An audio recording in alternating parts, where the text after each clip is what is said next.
Maintenant, la femme accompagnante. Oui, défi de femme entrepreneur. Entrepreneur. Et j'ai la chance d'accompagner au quotidien des femmes entrepreneurs que vous êtes. Parce qu'en fait, vous portez beaucoup de casquettes. Vous avez hérité, peut-être, vous êtes entrepreneur.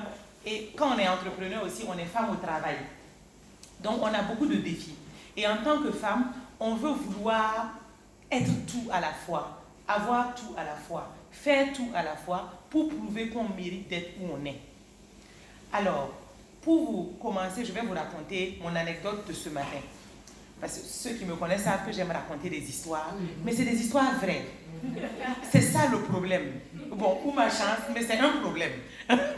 Des histoires vraies, comment je suis associée gérante d'un team coach, donc je fais des coachings, des formations et des team building.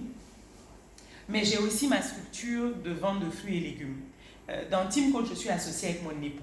Ça, c'est un autre défi dont nous parlerons dans un autre brunch. Parce que ça même, ça peut faire l'objet d'une seule causerie. Être associé à son mari.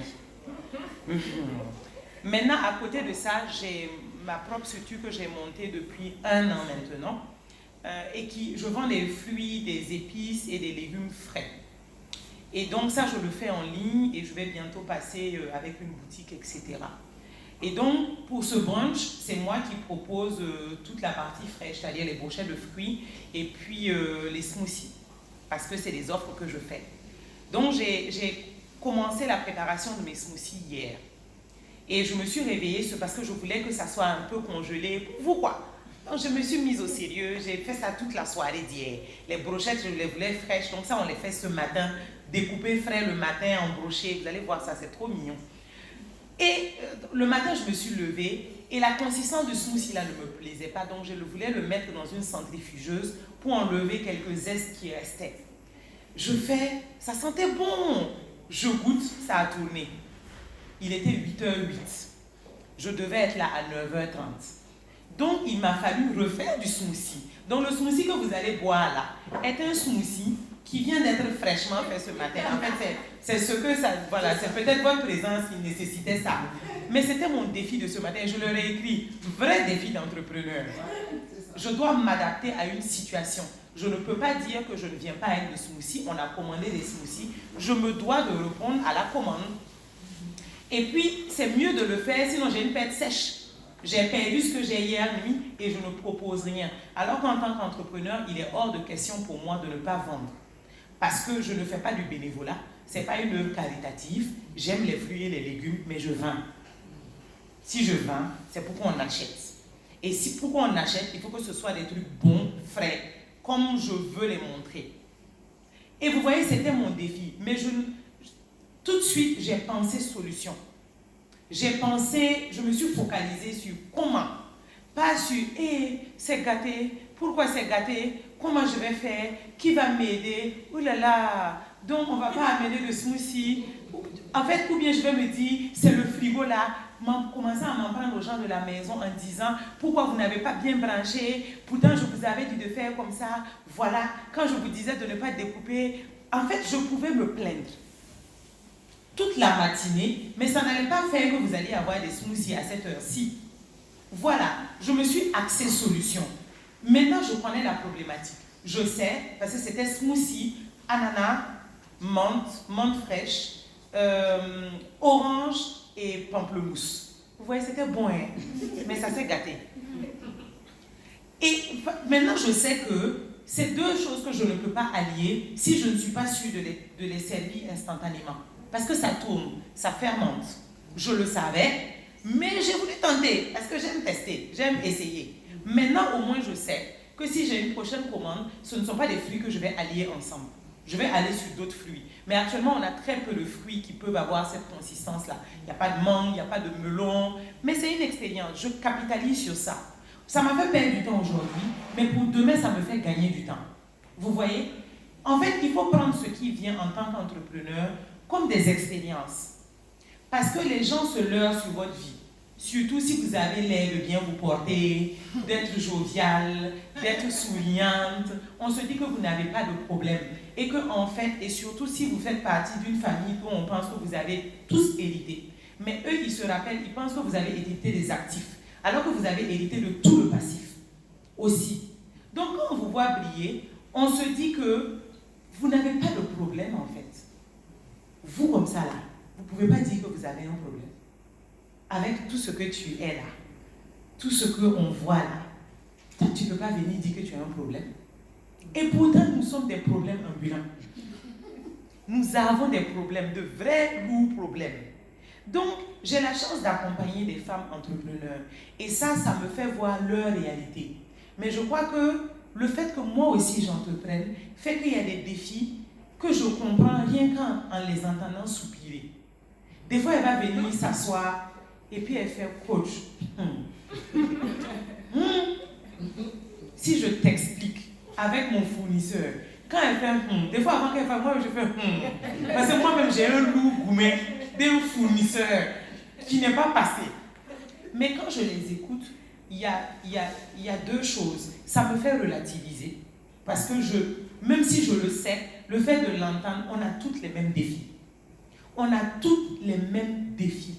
On a les mêmes problématiques à des degrés divers et dans des situations diverses. Mais on a des défis communs. Et d'où la nécessité de la solidarité entre nous. Nous, on fait ces brunchs-là, ces causeries-là pour partager. Parce qu'on accompagne des personnes, mais parce qu'on sait que ce genre de causerie peut créer le déclic en quelqu'un. On cherche l'argent, mais on ne veut pas coacher tout le monde. Tout le monde n'a pas besoin d'un coaching. Il y en a rien que là, ça leur permet de résoudre une problématique. Ça leur permet d'enclencher quelque chose. Ça leur permet de passer à une nouvelle étape. Et c'est pour ça qu'on le fait. La nécessité de la solidarité, la nécessité de la collégialité, de mettre sur la table nos différents défis, nos différentes problématiques. Parce que dans la manière dont quelqu'un d'autre a résolu son problème, tu peux trouver ta solution. Et des fois, quand quelqu'un te raconte sa problématique, tu lui apportes la solution, alors que toi-même tu as le même problème, mais tu ne voyais pas la solution. Mais le fait que ça vienne de quelqu'un d'autre, d'abord tu te dis, donc je ne suis pas seule. Donc on a les mêmes problèmes. Donc on peut s'aider. Des fois, c'est juste des échanges de contacts. De l'infographe, et Dieu sait à quel point ces gens-là sont lunatiques, d'un infographe, d'un peintre, d'un menuisier. En fait, juste des contacts. Tout ça là, c'est de la solidarité. Ne pas vouloir garder pour soi tous ces contacts et tout ça. Nous, on travaille ensemble. En tant que femmes, on est coach, on est dans le même domaine. Mais on se recommande des clients. Il y a des domaines que moi, je ne me sens pas apte à accompagner. Par exemple, quand quelqu'un vient, moi, les enfants, j'estime que j'en ai déjà. Et que ce que ça implique en moi ne va pas me rendre impartiale et objective. Parce que ce que je gère est déjà un défi pour moi. Je suis aussi la Benjamine de la famille. Et donc, j'ai tous les neveux et nièces que j'ai dû plus ou moins accompagner. Je crois que c'est de là que m'est venue ma vocation. Parce que je suis la petite tata et elle se confiait, ou il se confiait naturellement à moi. Donc, je les ai trop accompagnés. Donc, quand moi je vois les enfants ou les adolescents, soit j'identifie mes propres enfants, soit mes neveux que j'ai accompagnés à différentes étapes de leur vie. Bon, il y a 3 même qui sont mariés maintenant. Donc, on va être mamie. Bon, on est déjà mamie. Il y a des choses en cours. Voilà, après le mariage, on devait bien s'y attendre. Voilà. Et donc, c'est pas une tranche d'âge que j'aime accompagner. J'accompagne à partir de, on va dire, 17 ans et plus. Mais donc, quand quelqu'un vient pour un défi avec son enfant, je les confie naturellement à Awa. J'ai accompagné quelqu'un pour un team building qui voulait un accompagnement plus personnel pour son enfant. Et lui, immédiatement, c'est mon client, mais je l'ai recommandé à Awa, qui va devenir aussi le client de Awa. Parce qu'on veut accompagner les gens positivement pour qu'ils atteignent des résultats. Je ne vais pas lui dire, ok, comme je fais le team building, je vais aussi vous accompagner pour votre enfant. Et sur ce plan, je ne vais pas être percutante. Ça va me faire perdre un client. En voulant le garder que pour moi, je le perds. Parce que je ne l'oriente pas vers sa solution. Là, je partage. S'il a un défi de prise de parole en public, je vais demander à Coach Isis d'intervenir pour le coacher. On peut co-coacher ensemble. Mais la nécessité de la solidarité. Croyez-moi, on a les mêmes défis. On a les mêmes problématiques. La preuve, quand on en parle, chacune se retrouve dans les défis des autres. Mais c'est dans la solidarité, dans le partage d'expériences qu'on va apprendre. En plus de ça, Donc ces défis-là nous permettent, et ce partage-là nous permet d'apprendre des unes des autres, de se sentir moins seul, de se sentir écouté et de se rendre compte que ensemble on est toujours plus fort. Seul on va plus vite, mais ensemble on est toujours plus fort. Oui, bien sûr, il peut arriver que dans le lot avec les personnes avec qui vous partagez, vous ayez des gens qui ne soient pas de bonne foi ou armés de la même conviction que vous. Mais croyez-moi, ça ne doit pas vous empêcher, vous, de rester qui vous êtes. Et vous, en partageant, vous ne perdez rien. On dit que le savoir est la seule chose qui se multiplie en se partageant. Si j'ai une mangue, que je coupe la moitié que je vous donne, j'ai perdu une moitié de mangue. J'aime les mangues. Si je vous ai donné, c'est que vraiment je vous aime, mais j'ai perdu la moitié de ma mangue. Mais si je viens m'asseoir ici et je suis en train de parler avec vous d'expérience, on n'enlève pas une partie de mes neurones pour vous partager. Au contraire, ce que vous allez dire aussi va m'enrichir. Donc j'ai partagé, mais j'ai gagné. Et je vais conclure sur ce dont j'aime le plus parler, en plus de la confiance en soi et des talents, c'est la peur de la réussite chez les femmes. Toute la pression qu'on se met là, on se met ça, mais quand il arrive l'heure de briller et d'être éclatante, de prendre maintenant tous ces combats-là, tous ces sacrifices-là, toi seul tu sabotes. Parce que tu te dis que tu ne mérites pas ça. Et que tu n'es pas à ta place. Et qu'une femme ne doit pas aussi briller. Toi, tu es qui pour avoir l'argent comme ça? Toi, tu es qui pour briller comme ça? Parce qu'on va te dire, tu ris trop fort. On ne fait pas comme ça. Tu parles trop. Ah, maintenant, on te voit beaucoup, hein? Toi, c'est toi qu'on voit tout le temps sur les réseaux sociaux, là. Tu es partout. Il faut faire doucement. Est-ce que tu es sûr que ton couple va y survivre? Ah, tu vas faire comme ça, les petites filles là vont voler ton mari, comme si c'était un sac. S'ils se laissent voler, tu vas faire comme ça. On est arrivé à opposer réussite et prospérité financière à échec personnel. C'est-à-dire que si elle a réussi, c'est que forcément sa vie privée doit être un échec complet. C'est pour ça que ses enfants se droguent, c'est pour ça que ses enfants sont mal éduqués, parce qu'elle n'était jamais là. Alors qu'il y a des vies heureuses, il y a des réussites équilibrées, il y a des gens qui ont réussi à tous ces niveaux-là. Peut-être que ce n'est pas de manière équivalente, mais tout va bien dans leur vie. Leurs enfants sont bien élevés, bien éduqués. Elles ont réussi dans leur carrière, elles ont réussi en tant qu'entrepreneurs, elles ont gravi les échelons, elles vont bien, leur famille est OK, leur mariage est OK, tout est OK. Sauf que ces femmes-là n'en parlent pas, parce qu'on ne met en avant que les échecs, pour nous prouver encore plus qu'on ne peut pas réussir dans tout, alors que c'est possible. Tout est une question de priorité, comme ce que Isis a dit. Savoir actuellement, j'ai 30 ans, j'ai 25 ans, j'ai 32 ans, quelle est ma priorité du moment? Entre mes 30 et mes 32 ans, qu'est-ce que je veux atteindre? Maintenant que cette année, c'est l'année, j'aurai 35 ans le 18 décembre. Oui, il y a mes grandes sœurs ici, même si elles ne veulent pas accepter. Moi, j'aurai 18 ans. Mais il y a des choses que je voulais atteindre avant 35 ans. Mais la question que je dois me poser, c'est est-ce que j'y suis? Si je n'y suis pas, quel est le délai que je me donne pour les atteindre? Bon, est-ce que les choses que je voulais sont bien pour moi actuellement? Il y a des choses que je voulais avoir, que j'ai déjà eues. Il y a des choses que je voulais avoir, que je n'ai pas eues. Mais peut-être que c'est une chance. Il y a des choses que je voulais profondément, que je n'ai pas eues. Et je me suis rendu compte que Dieu merci. Dieu m'a préservé de ça. Parce que ce n'était pas pour moi. Ce n'est pas fait pour moi. Il y a des choses que je ne voulais pas, que j'ai eues. Tout ça, ça fait partie de mon bilan. Maintenant, entre mes 35 et mes 40 ans, qu'est-ce que je veux? C'est comme ça qu'on se fixe les priorités. Parce que moi, entre mes 25 ans et mes 30 ans, ma priorité, c'était de faire d'abord les enfants. Avant de les éduquer, il faut bien les faire. C'était d'abord de les faire et d'être là pour les accompagner. Donc, je les connais.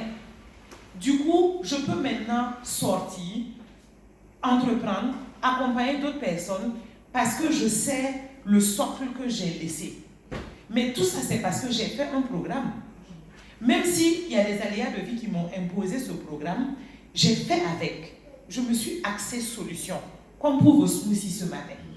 Je me suis dit, qu'est-ce que tu fais? L'état actuel est comme ça. Qu'est-ce que tu en fais? Est-ce que tu te morfonds? Est-ce que tu déprimes? Ou comment tu transformes ça pour capitaliser dessus? Donc j'ai décidé que pendant ce temps-là, j'élève mes enfants. De 30 à 35 ans, je me suis remise à me former, à apprendre de nouveau, à entreprendre et à accompagner d'autres personnes. De 35 à 40 ans, j'aurai d'autres défis que je n'ai même pas encore fini de définir. Mais au moins, j'ai une vision de ce que je veux être et de la finalité. Et voilà la question avec laquelle, si vous devez repartir avec une seule chose que j'ai dite ce matin, c'est à la fin de votre vie, qu'est-ce que vous voulez avoir atteint? Qu'est-ce que vous voulez? Tout se construit à partir de là. On a un exercice très difficile, mais très parlant. On vous dit d'écrire 4 discours que vous voulez, que les gens vont dire de vous le jour de votre enterrement. Croyez-moi, ça remet les idées en place. Un discours de votre enfant, un discours de votre époux, un discours de vos collègues et un discours d'un de vos frères et sœurs, de votre famille. Parce qu'on n'espère pas que nos parents nous enterrent. Et ces 4 discours ne peuvent pas être les mêmes. Et c'est vous qui les écrivez. Vous les écrivez chacun. Qu'est-ce que vous voulez que votre enfant retienne de vous? Qu'est-ce que vous voulez que votre conjoint retienne de vous? Qu'est-ce que vous voulez que vos collègues retiennent de vous? Qu'est-ce que vous voulez que vos frères et sœurs retiennent de votre fraternité? Quand vous finissez d'écrire ça, c'est ça en fait votre vision. C'est ça que vous voulez être. Maintenant, comment au jour le jour vous faites pour que, à l'horizon funèbre, là, on puisse venir dire ça? Parce que si on vient vous insulter là-bas, en fait, la personne parle, c'était quelqu'un de bien. Le discours est très bref, c'est pas l'émotion, il n'y a rien à dire. C'est pas l'émotion. Vraiment, on peut pas. Comme on dit, on ne parle pas mal d'un mot seulement, sinon vraiment, elle n'était pas facile. C'est une délivrance. Voilà. Vous voyez, ça vous permet de remettre vos idées en place et de vous rappeler de l'essentiel. À la fin, qu'est-ce que je peux avoir à laisser? Et c'est sur ça donc que je vais finir. Merci. Alors, merci, coach Fatine.